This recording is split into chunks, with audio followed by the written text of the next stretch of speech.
Okay, so I want to officially say hello to everyone and welcome you to our webinar. The topic is the third Mussar topic, compassion and Rachamim. I'm going to look at our agenda. So I'm going to start the way I always start, which is talking about our team Facebook group. I want to remind you to share the interesting things your students are doing. And I also want to point out a couple of great stuff that came in last time. Rabbi Janice Merrin posted a link to the 10 daily practices to strengthen our character in the 21st century. That kind of expands on what we were doing in our first webinar. And it's really useful, so I want to thank Janice. I hear feedback. If anybody wants to mute themselves when they're not talking, that might be helpful, because I keep hearing a feedback. Thanks so much. Appreciate that. Another great thing, Ellen, who's here, also spoke about, and she put up some things that her students are doing. So we had this discussion at the end of the last webinar, and it was really great, and she kind of ran with it and did some great stuff for the students. You can check that out on Facebook too. And then also Rabbi David Steinberg sent his lesson plan that he did with his confirmation class. It was really interesting to see what he did, how he expanded on what we were doing, and how it went. He also showed how much they got to during it, which was really good. So that's really exciting. And I also want to thank the people who sent photos, like Ellen and some others, that I could use in our ad journal for our gala. The Chai Mitzvah Gala is going to be on November 9th, and this is how we raise money so that we can give you guys stipends and we can provide our materials at no cost. So it's really, really helpful. I really appreciate the great inspirational photos that people sent. They're like just really wonderful. So thank you. So let's get started with our themes. Today we're going to focus on the Chai Mitzvah Team Mussar topic, compassion, Rachamim. It corresponds to the November Chai Mitzvah topic, individual community. So we'll see how compassion plays out in our relationships with others and in the community. So let's look at the themes. The interconnectedness of self and other, and the responsibility to care for the larger community are two things that we're going to be focusing on. So let's take a look at the text and see how this works. Okay, so there are two texts that we see here. One's from Deuteronomy, one's from Exodus. And as you know, very often Jewish texts remind us about our experience in Egypt. And to this day, that experience of our ancestors as slaves plays a really large role in our attitude of compassion. So we can read the two texts. You shall love the stranger because you have been strangers in the land of Egypt. And you shall not wrong a stranger or oppress him, for you were strangers in the land of Egypt. You shall not mistreat any widow or orphan. Okay, so we can look at these two, and they're related. And so we can look at the relationship between our experience as strangers in Egypt and each of the commandments. And then we can also talk about how this applies to things teenagers are going through. The photo here I used especially because a lot of times teenagers feel like strangers, whether they're included or not included in a group. So you can encourage your students to share feelings about their experiences. Is it hard to be kind and to include someone when others don't want that person to be included? What are some good ways to handle these delicate experiences where you're put in this kind of situation? And so that's one of the things that we can pick up from these texts. Also, there's a midah other than compassion at play in these verses. Suggest that the students check out their midah cards and help them consider what other midot might be discussed here. Look at the wording to love compared to not to wrong in the Exodus passage, in the Deuteronomy passage to love. So what is that? What are we getting at here? What's the difference between to love and to not wrong? Anybody want to jump in? Okay, so I'll tell you how I read it. To love is more compassion. To not wrong is more justice. So we can start comparing justice and compassion. And one of the things in these supplements, tradition suggests that the world can't survive on justice alone. On supplement page A, there's a midrash in which God sought to create the world through the quality of justice, or realized that justice had to be balanced with compassion so the world could endure. So I'm going to read this midrash real quickly, because I don't know if you can see it on the screen. My screen's big and I still can't see. Nina, are we allowed to ask questions? Please ask questions. Jump in anytime. That's why you're here. Yes, please. Okay. So I have heard of the materials because I'm teaching this Sunday. I'm having trouble hearing you. Oh, really? Now I can hear you. Okay. Yeah, I think you just have, yeah. Wait, look at the way you spoke a minute ago was perfect. If you could ask your question just that way. Like this? Yeah. Okay. So, the way it's framed is having the world exist with justice and not compassion. Wait, you know what I'm thinking? Because it's a little hard to hear. Can you maybe put it in the chat window? Because I'm having trouble hearing you. Okay. Thanks. Nina, can you hear me? I can hear you perfectly. Yeah. Okay. I'll throw a question in. Great. When we put out texts about you were strangers in the land of Egypt, I find, I don't know if it's a question or statement, that if we teach our students that Egypt is not some place in distant history, but is any restricted place they live in at any point right now in their lives, suddenly it becomes more real to them. Absolutely. And they can handle symbolic, like 10-year-olds understand the symbol of Egypt. But I think it's really important if we're going to do that, not to leave it floating out there like it's something that happened thousands of years ago, but to give them that contemporary view of any Mitzrayim. Completely right. When I first started teaching 100 years ago, there was one kid I had in my 5th grade class who just was not fitting in. He was new and he stuttered and, it was not an easy thing for him. And I remember that the rabbi who was the principal of my school, I was, 20, came in and talked to them about being strangers in the land of Egypt. And ever since then, I've realized how that is such a metaphor exactly for what we're talking about. So it's very important, you're right, to point out that it's a metaphor. It's not just something that happened a million years ago. And it's relevant to all of us. I'm looking to, Hannah, did you type your question? Because I don't see it. Maybe it's in the Q&A. I'm going to look for it there. No, I don't see it there either. I'd really like to answer your question, but let's try one more time to speak. Hannah. Wait. Yeah, I don't know how to type a question. Oh, now you're fine. Now I can hear you. What was your question? You know what? I'm going to wait and ask the question after you read the the other story? Because I have a few questions related to that. Okay. If nobody has anything to add right now, I will read this story about justice and compassion. It's interesting to think about what justice is and what compassion is. And after we read the story, some ideas I had about it. We can talk about your ideas.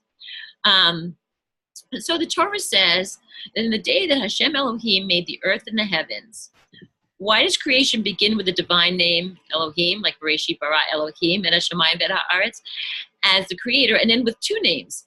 I say Hashem Elohim. It's the name. The Midrash explains, this may be compared to a king who had some empty glasses that he wished to fill with water. The king thought, if I pour hot water into them, they will burst. However, if I pour cold water, they will shatter. What did the king do? He poured in a mixture of hot and cold water so the glasses would remain whole. So said the Holy One, if I create the world on the basis of compassion alone, its sins will be oppressive. On the basis of judgment alone, how would the world be able to exist? I will create it with justice and compassion together, and then maybe it will be able to stand. That's why the name Hashem is added to the name Elohim. Okay, so the reason I think this story is really good is because when you think about justice and compassion, to me it's not immediately clear until you give it some thought what each is and the difference between them. And I really like the hot water, cold water analogy, because if you just think about which one would be the hot water and which one would be the cold water, it's interesting. It helps you to think more about what justice is missing and what compassion is missing. And also, if you think about the whole idea of a midah being a measurement, and we're trying to find the right amount of compassion. We don't want to be so compassionate that everybody walks all over us and we suffer. We don't want to be so lacking in compassion that we're just not nice. We want to be compassionate appropriately. And so the idea of mixing compassion and justice is a very nice one for this also, I think. I would love anybody who wants to comment to jump in here. You're raising the whole conflict between Din and Rachamim, and part of what that leads to, if you look at any of the mystical sources, is that too much Din is the source of all evil in the world, potentially. So that part, and I don't know how we get to this with our students, but that we think of justice as a really positive thing, but strict justice is when it's taken so far, it flips into just us very quickly. It flips. Nice. Yes. It flips into creating such strict rules, the 3 strikes you're out kind of rules that end up causing a lot of cruelty to people and effectively unfairness in the name of fairness. But that's a real complex subject. Yeah, I love that. That is something that I think teenagers could certainly sink their teeth into. And I think it's a really important discussion. So, how we teach a little more about not being too compassionate, too loving, too forgiving, all of that side of it, because I think that's in a world where, especially the students I have who are living in a very Christian world, are constantly hearing about how their guys are all loving and caring, and we're all about laws and justice. And how do we show them both, one, that we are very compassionate, and 2, that there is a danger of being too loving and too compassionate and too forgiving. That's absolutely right. It's very challenging to do, and it's very important. And I think if you look at people realistically, they'll be compassionate as long as they can be. But at some point, everybody has to save themselves at a certain point. You can't just give it, so that's really, really important. Compassion is a very, very important midah, and it has to be appropriate. So you're completely right. I'm going to take a minute. I have a couple of comments. Can you hear me? Oh, yes. No, I can. Yes. So one thought that I had about the 2 first texts was, rather than start off by saying that the midah for this month is compassion, but would be to show them the 2 texts and ask them what they think the month's theme is. And my guess would be from, I haven't taught it yet, but my guess would be that they would probably say justice based on those 2 texts. Interesting. And so I was, and so I think my question about this, Genesis Rabbah text is that it's the question is framed in terms of how. Can you hear me? You just kind of beeped out. Ugh. Darn. Yeah. So your question is, yes? Can you hear me? Okay. Can you hear me? Now I can hear you. Yeah. I'm also aiding some other people. Hi, Ruth. That in the text, the question asked after the text is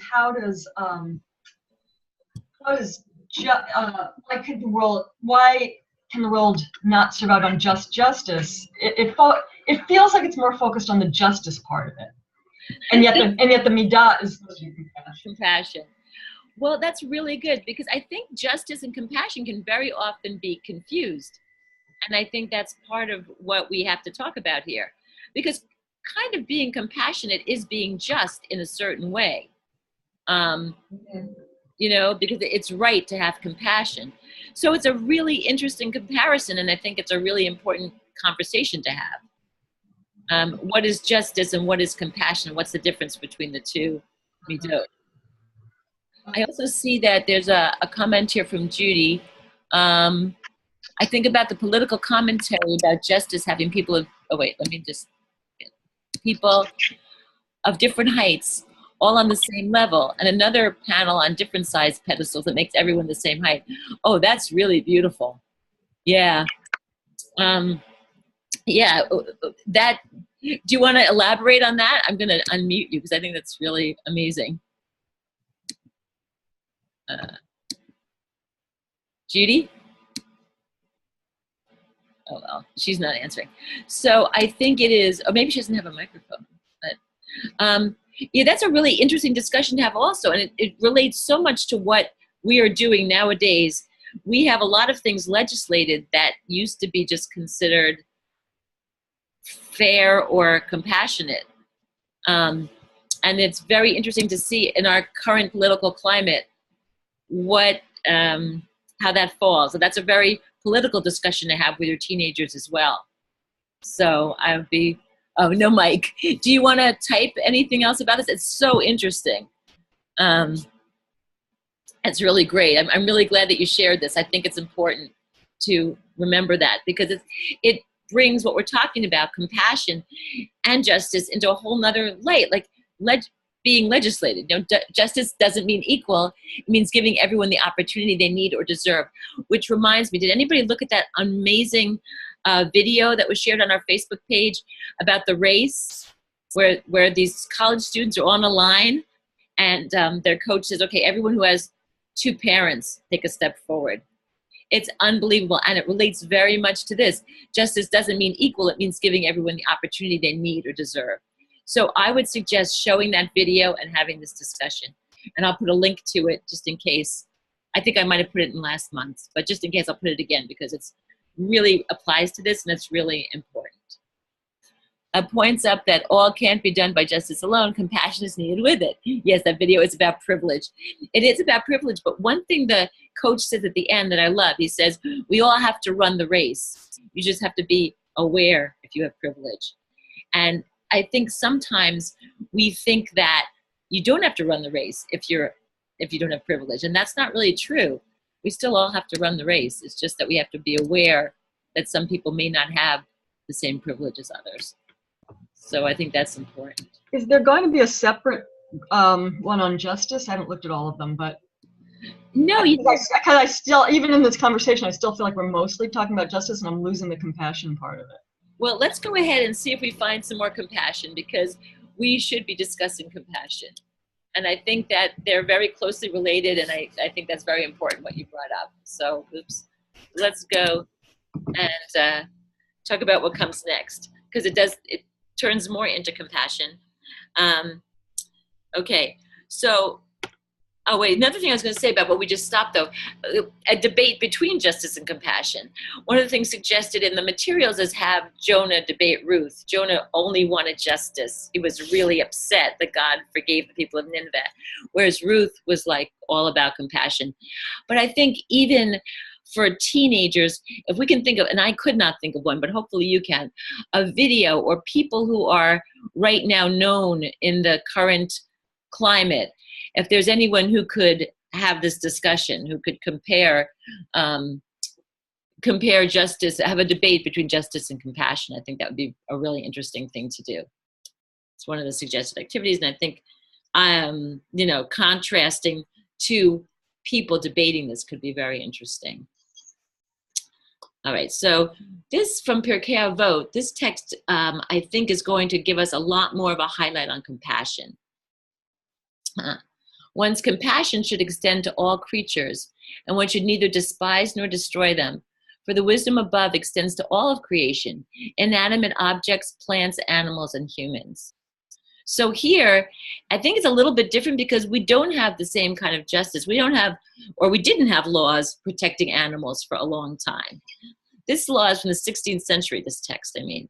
And it extends our sphere of compassion from humans to animals to inanimate objects. And so there's interesting implications of not privileging compassion towards only human beings. So one of the things I thought about when I read this is that you become a compassionate person. If you care about your pen, which I know sounds crazy, but if you're that kind of person who can think about compassion towards all kinds of things, then you are actually a compassionate person. You're not just acting with compassion in certain situations. And when compassion it affects every action, it makes us more quickly respond compassionately to things. So we'll respect our environment, we'll respect our relationships with other people, we'll respect the community, and we'll think about that automatically. And that makes us a compassionate person, not just someone who's doing a compassionate act. I would love any comments if you want to jump in. I'll tell you something else I was thinking about. So back in the very early 80s, I worked for Melton with Barry Holt and Eddie Rauch. They used to do children's materials as well as the adult stuff they do now. And we did a book on Rambam, and Eddie wrote something that I never forgot. He said, because we were like comparing 3 ways of looking at a dog. You can look at them as their physical characteristics, you can look at them as like emotionally, as a pet. And he said that things that seemed fine 50 years ago might seem odd now in terms of compassion. We can look at our loss towards animals now. And in another 50 years, they may be thought of as barbaric. For example, animal rights. So this text that we're looking here on the screen about all creatures is really modern for the 16th century. And it might also be an inspiration for a social action project that your groups might want to think about doing with animals or the environment. And we can start talking about Sar Baalei Chaim, the suffering of living creatures. So it's a principle that is in the Talmud, and it specifically bans inflicting pain on animals. And there's some areas in our lives that affects that we might want to talk about also. For example, vegetarianism, the treatment of animals that we use for food, those of us who use animals for food, free range, the animals that we use for milk, for eggs. And that's a big topic now. And kashrut and eco-kashrut, which is not only being kosher, but making sure that the animals that are slaughtered in a kosher way have also been treated with respect while they've been alive. So, and even caring for a pet, your students probably have pets and they could look at it that way. It would be interesting to talk about this and see where they stand on these different items and where they see compassion as being part of this whole way of treating creatures. And then there's the story about Rabbi Judah the Prince, the compiler of the Mishnah, in which his own physical suffering, and this is going to bring up another thing, but his own physical suffering is either increased or decreased by God in response to his compassion to animals. And we have that story in our second supplement page. So, and because of the way it plays out, it's also interesting to see how your students are going to interpret the story of illness and healing, not only its connection to the practice of Sar Baalei Chaim, but the connection to God responding very directly to what he does. So I'm going to read the story and then we could talk about that, unless there's a comment that you want to put in before that. Okay. Oh, wait, I see something here from Harley. Distributive justice, just like caring for the widow, orphan, and stranger, seems required by Torah, even beyond equal opportunity. And how do you not destroy plants and use inanimate objects and still survive? So I worked for JNF for a lot of years, and I worked with middle school and high school kids, and that was one of our topics. So, for example, if you cut down a tree to build a bookshelf, are you bad? And that's a very interesting question. So what I would tend to say is, if you look at the overall effect on the world of what you do, you're okay making a bookshelf out of a tree as long as you're not destroying the forest. Where I live in the summertime, there's actually an arts center, the Garnerville Arts Center, and there was a guy who built furniture out of only trees that fell. So again, like any midah, there's a continuum. So that's another really interesting conversation to bring up with the students. Are you destroying plants? Actually, plants want to be eaten. They're kind of there for us to eat. Animals, on the other hand, that's something that is also on the continuum. Some people would never eat an animal. Some people wouldn't eat an egg. People do what they feel is right, and we shouldn't tell our students that one or the other isn't good. But we should think about how the animals are treated, I think. So now I'm going to do this Sar Baalei Chaim about how Rabbi Judah the Prince learns empathy for animals. Okay, so this story is in different versions in a few sources: the Babylonian Talmud, the Jerusalem Talmud, Yalkut Shimoni. So here's the story. One day, a calf being led to slaughter managed to break free and tried to hide under Judah the Prince's robes. While the calf was crying in terror, Rabbi Judah pushed the animal away, saying, "Go, for this purpose you were created." In response to this, heaven inflicted upon the rabbi kidney stones and other painful gastric problems, saying, "Since he showed no pity, let us bring suffering upon him." Years later, the rabbi's maid planned to exterminate some baby rats. Rabbi Judah prevented his maid from hurting them on the basis that it is written, "His mercy is upon all his works."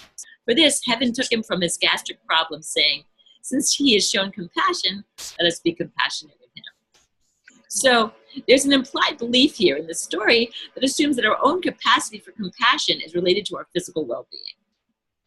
And it would be interesting to see, do your students understand this idea? Some might literally believe that God intervenes with reward and punishment in this way, but others might not. How else might they understand the story of Rabbi Judah's illness and healing and its connection to his practice of Tzar Balei Chaim? Does anybody want to jump in?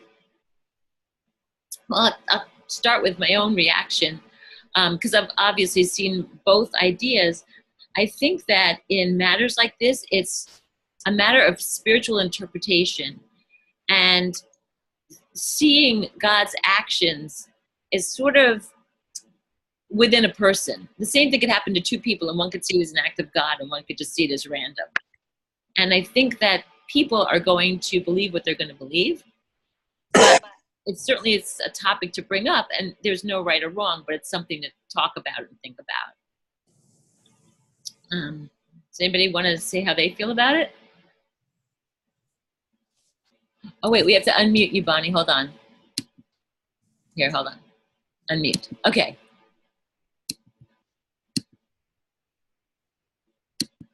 You're not unmuting. I'm trying to unmute you, but you're not unmuting. Do you want to type it since I can't? I'm unmuting. Oh, there you are. Wait, no. As soon as I unmute you, you're muting again. I am? Oh, now you're good. Okay, what did you want to say? All right. So I think I might talk about how our own bodies and our own feelings could guilt could invoke a tummy ache. And that's somewhere the kids could relate. Yes, and in fact, stress will cause all kinds of things to people. That's just known. This is even a medical fact. And it's also always interesting to me where science and spirituality overlap. There's a lot that we just don't know yet. It's possible in 100 years we'll be able to measure exactly what it is about stress that causes us to have a tummy ache or other things or other illnesses.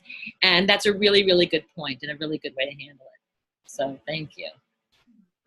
Can you hear me? Yes.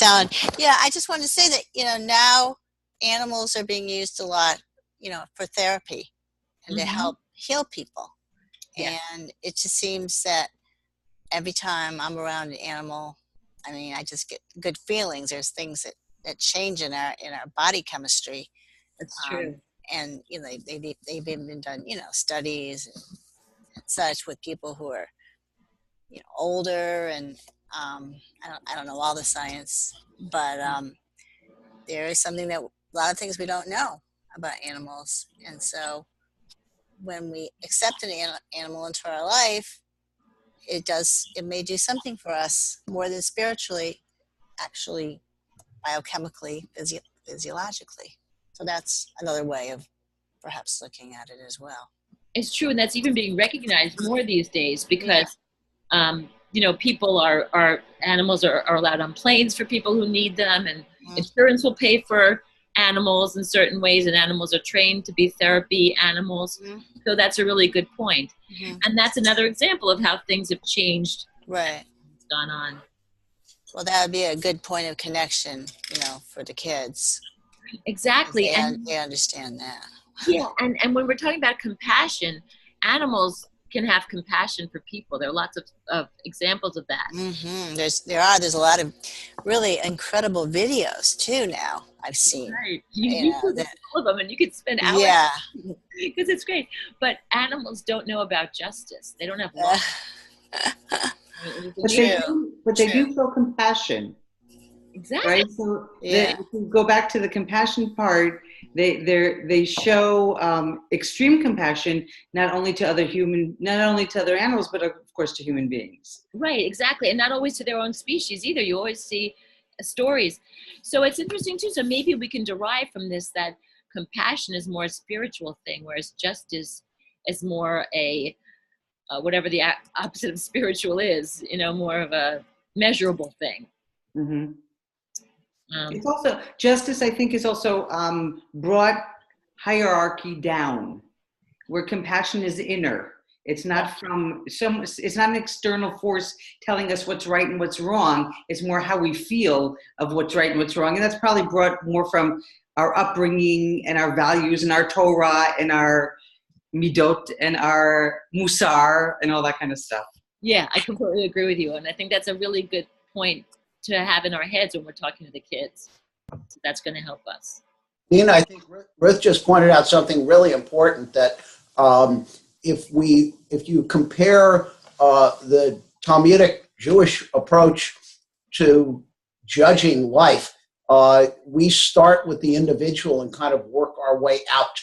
And when you start, as opposed to the Greek Western way of looking at things that starts with the abstract and tries to draw itself in.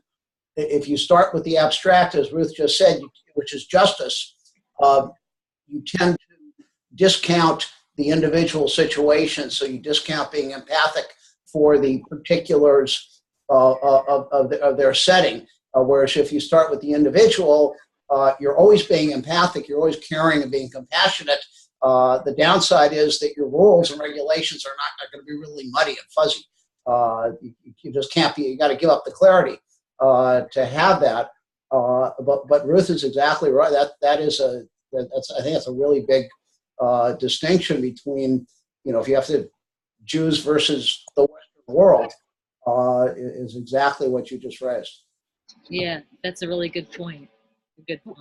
I know that you're about to get to the part about the language, but one thing that I had thought about related to what Ruth said, I think, is that the English word compassion means suffering with, and Rachamim is from womb. And I was trying to think about how those things were different, because I think that empathy has to do with suffering with. If you understand how someone feels and that they're suffering, you have compassion because you understand their suffering. Whereas the idea of something to do with mothering or parenting feels a little bit different to me. It's more of a protective caring for, even if the person's not necessarily suffering. I don't know if that makes any sense, but I think that compassion doesn't have to be reserved for someone's suffering.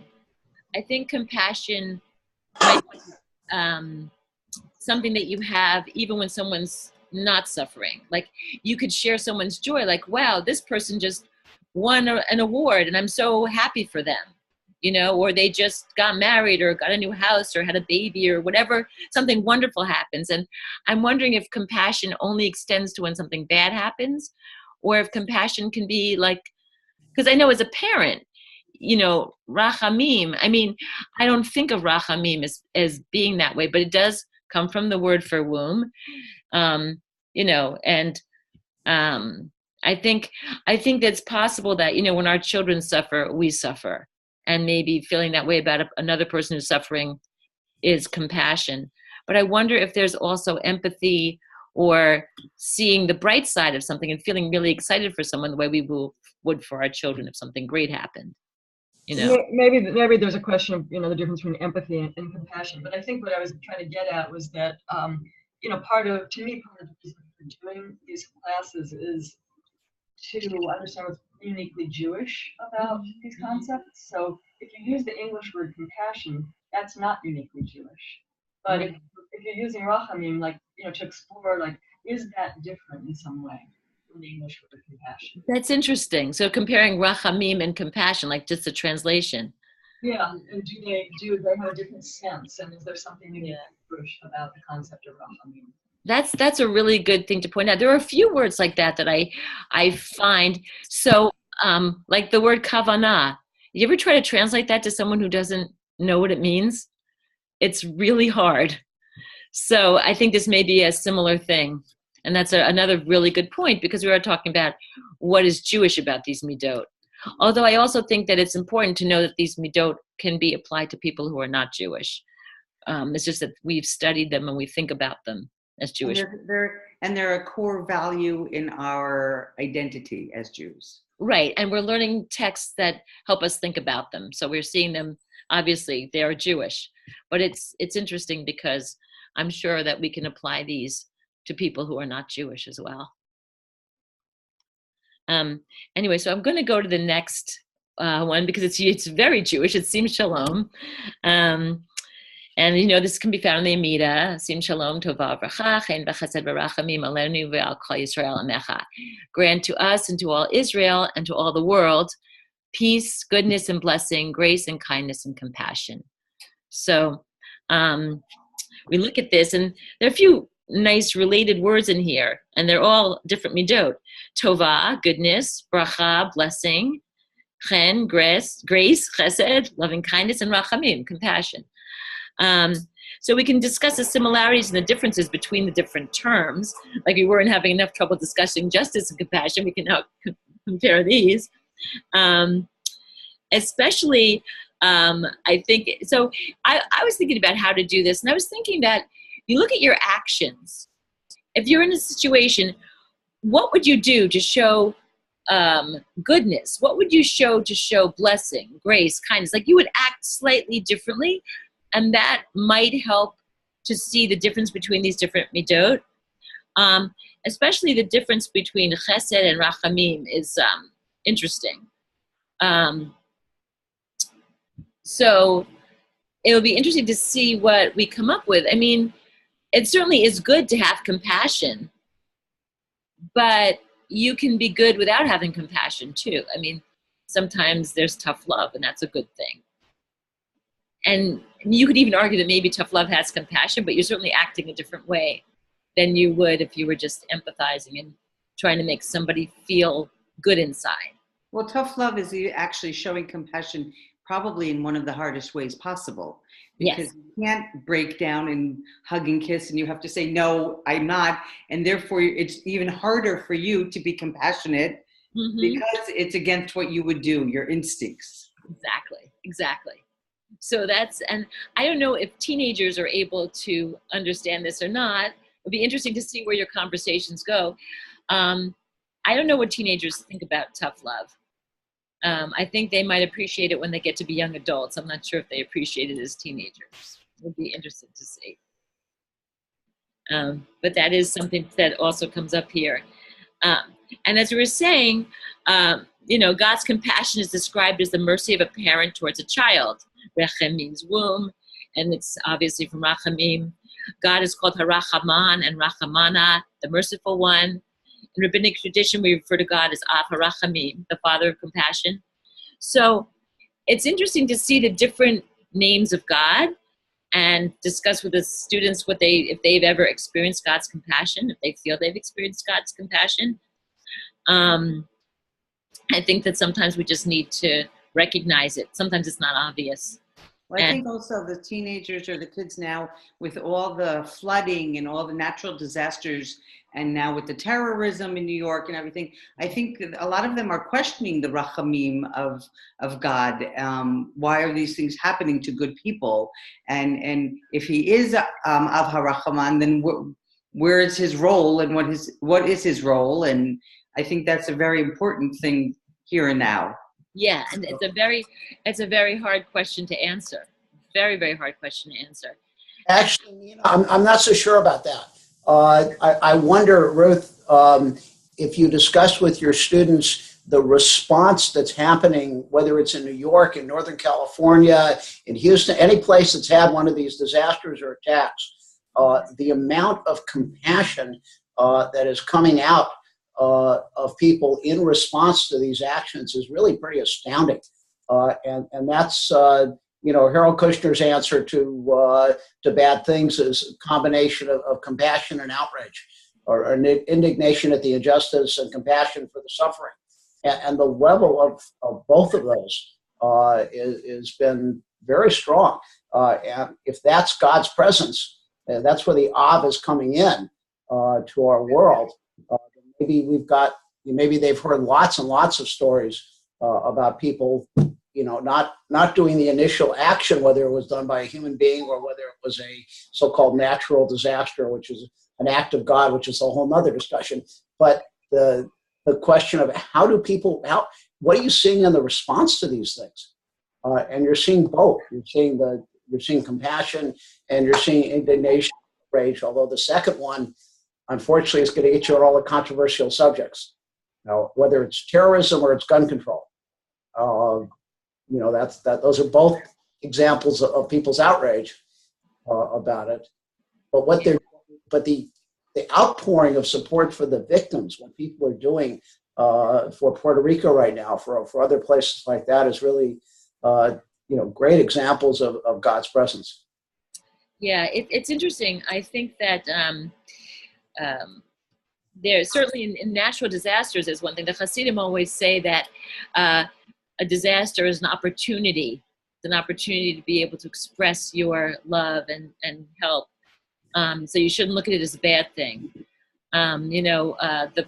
I live very close to what happened with terrorism. I'm there all the time, and it's literally all the time. So it's very hard for me to imagine. I want to wrap my head around it, that it's an opportunity to show compassion. People do go through stuff, and I think that we have to look at it that way. We have to make something positive out of it. But it is, and that's, I think, why we study this and why we teach this to our students, so that we can make positives out of these things. I think it's really, really important to do that. So that's a very good point. So another thing about this Sim Shalom, I have a link later on to a group singing it, and it's really awesome because it goes into like this rap with all different countries. It's in Hebrew, but the students will be able to hear the word Rachamim, and they'll be able to hear these different countries, and we can talk about peace and the connection between peace and Rachamim. So I'm going to go to the next to the next thing, which is practices, because I'm excited to get to this other part. So some things we can do, some nice practices. So I have Rachamim. Rabbi Israel Salanter founded the Mussar movement on the belief that repetitive motions like prayers, chants, or good deeds will leave a trace on the soul and lead to changed behavior. So the students can create a prayer or a chant with an accompanying action that reminds you to be kind to those who are different from you. And they practice it every day and see if it makes a change in them. My middle daughter was a cheerleader in high school, and I had her and her friends make up for me because I was teaching a teshuvah secret handshake. So the movements talked about teshuvah, like think about it, say you're sorry, shaking the hand, and then turning while holding on to the other person, not repeating the same mistake again. And sometimes when you have to think of something as a physical movement, it really helps you break it down into the really important parts of it. And I think that your students will have fun doing this. The next practice, schmoozing with grandma. So the word Rachmanis is Yiddish for the Hebrew word Rachmanut, which is another form, obviously, of the word Rachamim. You have the students talk to their parents or grandparents if they've ever heard the expression, have some Rachmanis, and ask how they practice this Jewish value, and then share it when they come back, their interview. And they could do it as a video, they could write about it, they could blog about it. But it would be interesting just to talk to people of another generation and how they would have some Rachmanis. For example, my parents who are really, really old, when my mother was 2, which was like in 1932 or 31, she spilled a whole thing of chicken soup on herself from the stove. She was terribly burnt in the hospital for 9 months. And in those days, hospitals made you pay every day. There was no health insurance. There was no, if you don't have money, you can stay here anyway. there was none of that compassion. And so my grandfather had to pay the hospital every day. And if he didn't pay them, they would have thrown her out. But people would donate. It's just during the Depression too, but people came every day. They gathered it together. They managed to, to keep it going. So that's something that my mother would probably tell if one of my kids asked, what was Rachmanis. So there might be some really interesting stories that they come up with that might be good to share. So that's a suggestion. Okay, and then this one is fun. This great video of Sim Shalom, which you can click on later and see. They use the word Rachamim a few times, and then they have these countries all over the world. And it's interesting to look at them and think about how they relate to compassion. And the students can write their own tune for it, or their own song or poem or rap about Rachamim. They can perform. Students who are, who like to do that. And again, if you video it and put it on Facebook, it would be really fun and cool. This video is interesting too, because it starts with like slightly smaller, slightly nerdy kids singing, and then it goes to something like pretty cool. So it'd be interesting to see the reactions of your students to remind them, if they act a little weird at the beginning, that, we have to have open minds and accept everybody.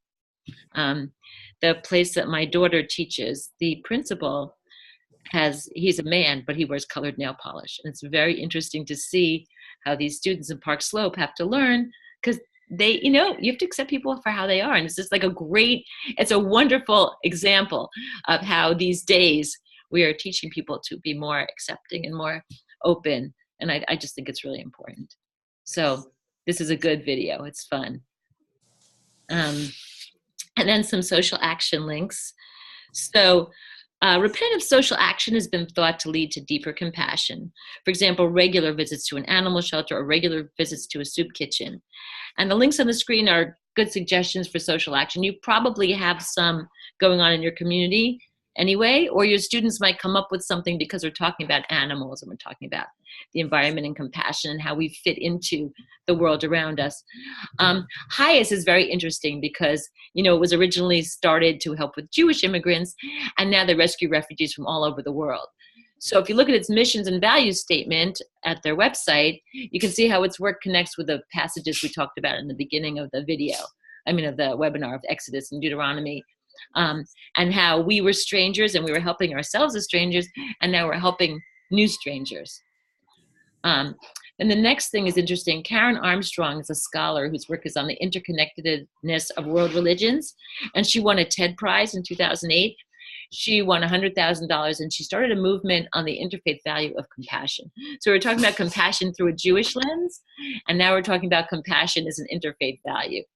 And if you go to her website, charterforcompassion.org, you can read and sign the charter. There's like a compassion charter. You can read it, and then you can digitally sign it. And there's also a website, Compassion It, which tells more about it. But go to charterforcompassion.org, and you can take a look, and your students can read it, and they can take part in it. Then there's more information. You can investigate the work of Make-A-Wish, because they turned compassion for kids with cancer into action for kids with cancer by helping make their dreams come true. Compassion It is a nonprofit organization and social movement that inspires compassionate actions. So if you go to compassionit.com, you can find ideas to help build compassion. And then for information on how mindfulness and meditation might help cultivate compassion, you can read this article, The Kindness Cure. And there's a link to that. It's really interesting because they actually measured people who meditated this way and people who didn't. And it's so interesting the way they measured it, like in a waiting room. You have to read it. It's really interesting stuff. And it shows how mindfulness meditation actually can help you become more compassionate. I'll just give you a real brief little thing. They have them in a waiting room, and some of them have been meditating and some have not. And an actor comes in. Actually, everyone in the room is an actor except the one person they're measuring, limping and needing a seat. But because no one gets up, there's like a whole, like if you don't see anybody else getting up, most people won't get up either. It's just like a peer pressure thing. But the people that had meditated got up 3 times more often than those who didn't. So it's pretty interesting. So that's like just an interesting thing you might want to read about. And now I'm ready for any questions or anything you want to bring up. We've had some great discussions. So. I had a question. So I think there's a lot of really great things to discuss in this this month's Vida. But what I really liked about the first two was that there were also other activities. Like there was discussion, but there was, you know, sorting the midot in the order of importance. And then last week there was, you know, deciding which one was generous and with money and so forth. So I was just wondering if anybody had any thoughts about another activity to do with this that is not discussion. Okay, so I guess a debate is kind of discussion-ish. Making up a rap or a movement and then performing it for the class is one of these activities, you know, about compassion. And I think doing some kind of social action is certainly something that is an activity. These stories that we have included here can also be made into, you can do stuff with them. You can perform them, you can write your own stories, and you can share them. So that's also an activity you can do with this. I'm trying to think what else did we talk about? I think that it would be interesting. I mean, you can expand on anything. You can have people bring pets to school if you want to. You can do whatever it inspires you to do. What activities did you find like the most, like that worked best for your class in the previous sessions? I found that both sorting the things in order of importance and also, I wasn't thinking that the one last month with the where you put whether it was money, wisdom, or right, yeah, actions. I wasn't thinking that was going. They seemed sort of obvious to me, and then we had the most amazing discussion. Like people had really different opinions about it, and it was very, very rich conversation about how those things could be interpreted in different ways. So I thought both of those worked really well for me. That's really nice. So their suggestion here to take your Midah cards that we have from the first session and look at what other Midot, like, and we even started to say, when you look at the first two texts, what are we studying? And look at your Midah cards and put aside all the ones you think might apply until they realize that they're learning about compassion. That's a suggested activity, and sounds like your group would probably inspire a good conversation also. And one of the things I found that I really like is, like, once your group gets going, they know that they're going to have these good discussions, and they'll come back the next time and they'll have great discussions again because they kind of expect it and they're free and they know they can express themselves. And I think that's really important. So it's really good that you had that going on as well. Any other comments or questions or anything before we go? Well, I just wanted to excuse myself for getting up. I was showing compassion. My 90-year-old Ima lives with us, and she was getting hungry. So I hope you all forgive. I've been listening while I made her sandwich. That's really nice. Most compassionate of you. Thank you. And tell her that we all send our love. Thank you. Thank you. Okay, great. Okay, everybody, thank you so much for joining. And I'm looking forward to hearing how it goes with everybody. And thank you. Thank you. Thank you. And I think this is perfect timing also around Thanksgiving. I don't know if we talked about that. I missed the very first few minutes, but I think if we talk about Thanksgiving in the secular world and what we're talking about, and Lahodot LaHashem, that's also compassion. That's very well said. Thank you. And also there's soup kitchens helping people who don't have a Thanksgiving meal, and all of that applies here too. Right. Mm-hmm. Okay. Thanks, everybody. Thanks. Bye. Thank you. Bye, Nina. Bye. Thank you. Bye. Thank you. Bye-bye.